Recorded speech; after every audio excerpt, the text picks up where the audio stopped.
Here are a few more writing tips that didn't fit into any of the other presentations.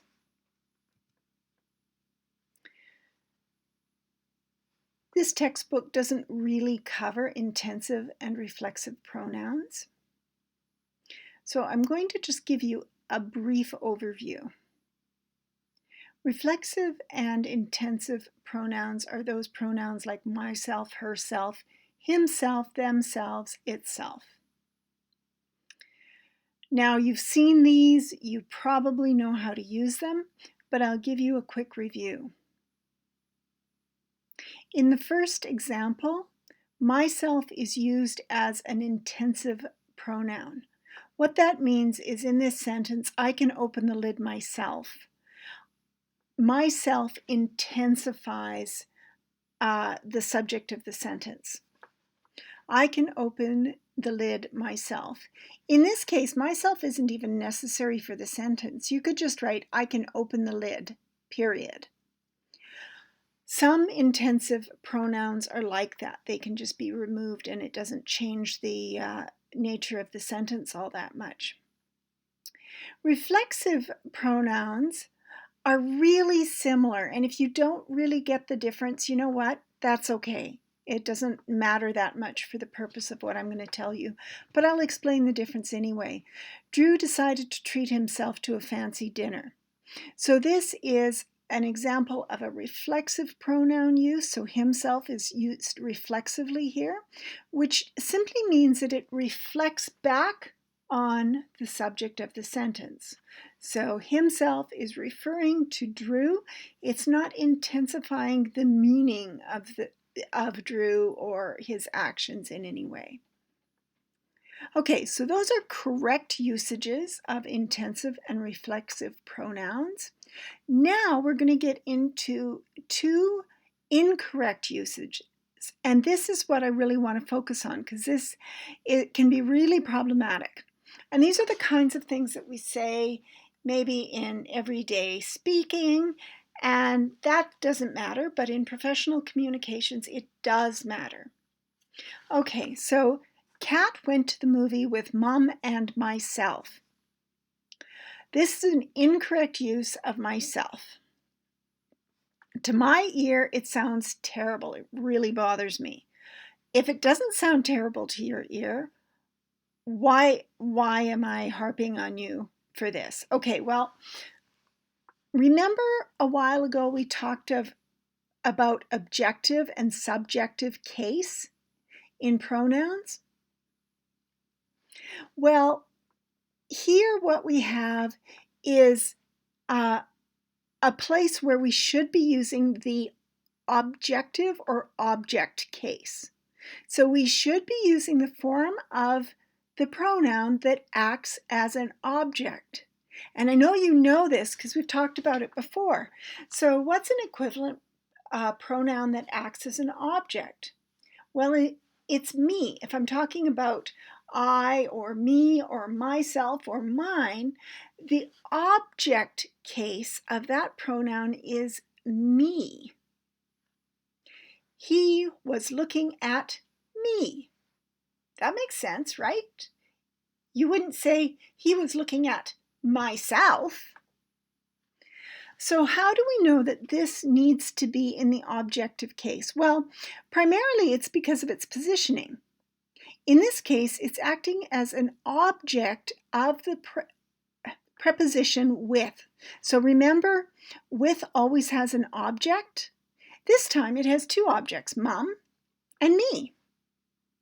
So it has to be in the objective case. Now, it could be a direct or indirect object in a sentence too, but it seems like these are the kinds of situations when it does come after a pronoun, or not a pronoun, a preposition like with, that people use the reflexive or intensive pronoun, and it shouldn't be. It should be the objective case.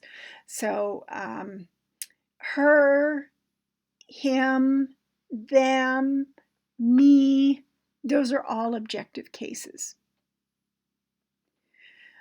Okay, let's look at another example. Now this time We have Sandy and myself, so that's a compound subject, want to graduate at the same time. I bet this one's easier because we've been talking about this stuff for quite a while now, and I bet you can figure this out.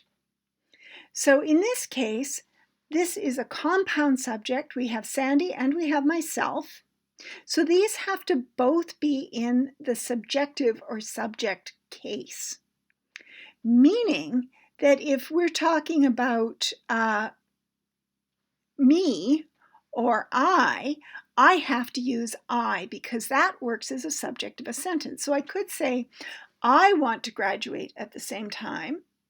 And I bet you wouldn't make this mistake if Sandy wasn't there. You would never say, myself want to graduate at the same time, because that sounds ridiculous. Or you wouldn't say, me want to graduate at the same time, because that sounds ridiculous too. The Sandy kind of confuses it. So if you take out that half of the subject, you can see right away that what you need is I, which is the subject or subjective case. Okay, I'm glad I've got that off my chest. Now let's talk about adverbs. So this is a case of getting rid of that fluff that doesn't really create good writing. Now there's this old expression, verbs show, adverbs tell, and that's true. So when you are editing your writing, watch for particularly these ly words. These are kind of the low-hanging fruit. We know these are obviously adverbs, and they're very common adverbs, so they tend to get stuck in the writing. So think about ways to make your writing stronger.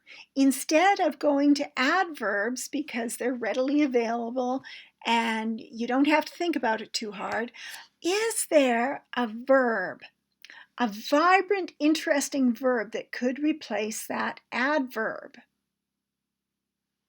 So here are some examples. I quickly changed my clothes.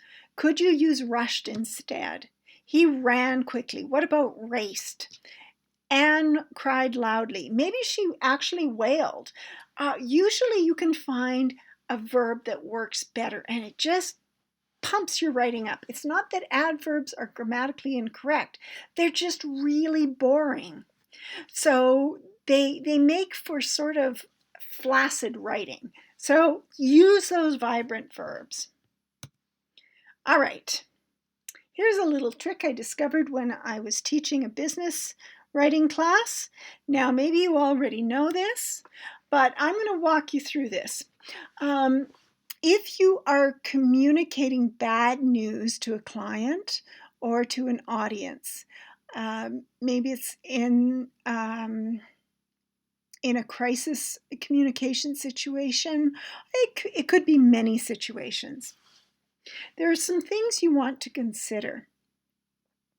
So it can be really useful to put bad news into a dependent clause because it de-emphasizes it. It's not telling a lie, it just de-emphasizes it, and it doesn't sound as bad. This ties into framing, right? So what words we use and how we use them matter. A couple other things. I mean, most textbooks on business writing will say that if you're if you're trying to de-emphasize bad news, you should maybe try putting it in the passive voice. Always use positive language too. Now, personally, I think that I'm not going to follow that just without thinking about it. So I'm going to give you an example of why you have to think about this. Now, this is an example that I got from a business communication textbook, and I also got the answer from that same business communications textbook, and I don't really agree with their answer. So I'm going to walk you through it, and then you can decide what you want to use once you have all the information. So here's what we don't want to do. We must deny you a refund, but we can offer you free shipping on your next order. So that doesn't sound that terrible, but notice a couple of things that you might want to consider. first of all, we've used the pronoun we, so we are accepting responsibility for this. And some textbooks would say not to do that. We're using a really negative word here, deny.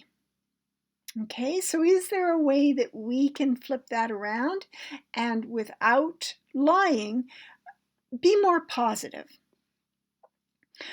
Okay, so here is the way that the textbook suggested you do it. Although a refund cannot be granted at this time, we can offer you free shipping on your next order. So they've put the bad news in a dependent clause. They've changed deny to granted, so they've had to make it a little bit more wordy to do that. And they've put that clause in the passive voice, so there's no we. A refund cannot be granted at this time, so there's no responsibility there. I really find this quite a clumsy clause. I don't like it. I mean, know that this is a potential solution, and it is the one that the textbook suggested. I'll show you what I like. And here it is. Although we cannot grant you a refund, we can offer you free shipping on your next order. So I did put the bad news in the dependent clause. I did use grant instead of deny so that it's more positively framed, but I didn't put it in the passive voice because two reasons. I just don't like that tactic. It bothers me. But also I think it sounds really crappy. To make it flow, you have to add in at this time, and that's just like this needlessly wordy garbage. And it's just feels so messy and so obscure. I just hate that. So I did change it. Now, you can look at this and you can decide on your own what you think is preferable now that you have all the information. Here's one more example.